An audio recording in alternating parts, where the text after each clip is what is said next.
share a little bit about what's been going on. I'd like to do three things briefly. Talk about our Interfaith project. Second, tell you why I'm committed to community service and service learning. And third, tell you why community service and interfaith work is a great combination. So first, our Interfaith project. Allow me to back up about 20 months ago when I first learned of the President's Interfaith Service Campus Challenge. I paid attention for two reasons. One, because Trinity Christian College has much activity in terms of community service all throughout the city into Chicago and beyond. And second, because Trinity Christian College is a Christian institution, but it's a Christian institution that enrolls a number of students, including always a handful of Muslim students, and thought this would be an opportunity for us to take a step further. So, when I read these words from the White House, I was further convicted.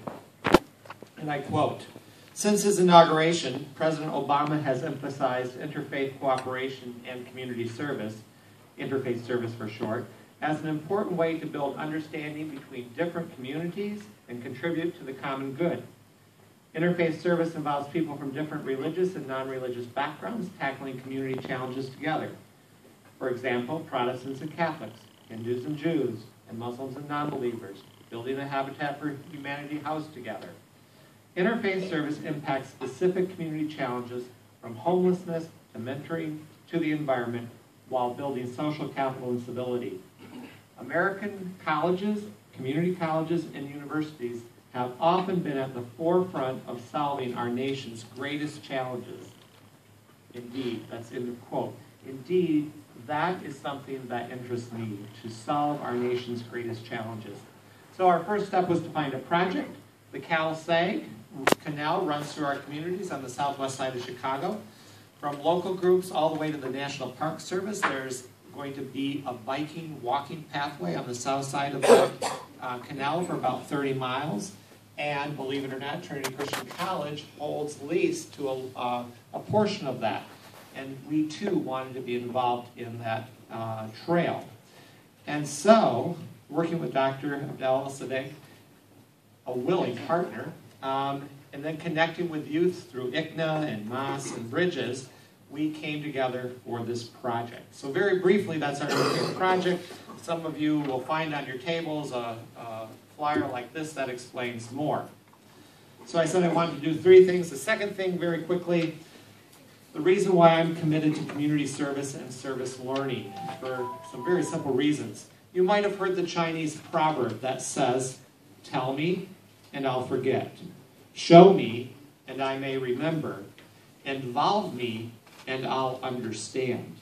Yes, learning happens best by experience. Involve us together and we'll understand together. That's what community service and service learning promote. And also, regardless of one's faith, life ought not to be about self, but about others. And again, that's what community service teaches. And you know, we live in a democracy. And if a democracy is going to work, we need to teach people how to become involved, ready when they're college students. And that's what community service does. So as a college president, I do all I can to promote community service and service learning. Now, third and finally, I believe community service and interfaith work is a great combination. While interfaith dialogue is wonderful, working together in a project is so much better. It builds understanding. Action leads to understanding.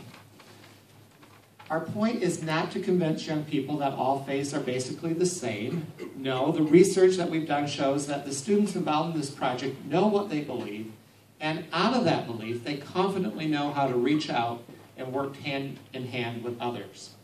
This project has shown me and others that working together leads to understanding and honoring each other. And that's what our next generation of leaders need to do. So hats off to the White House for developing this project, and to all the young people, some even in this room, Muslim and Christian, who have made our project flourish. Thank you.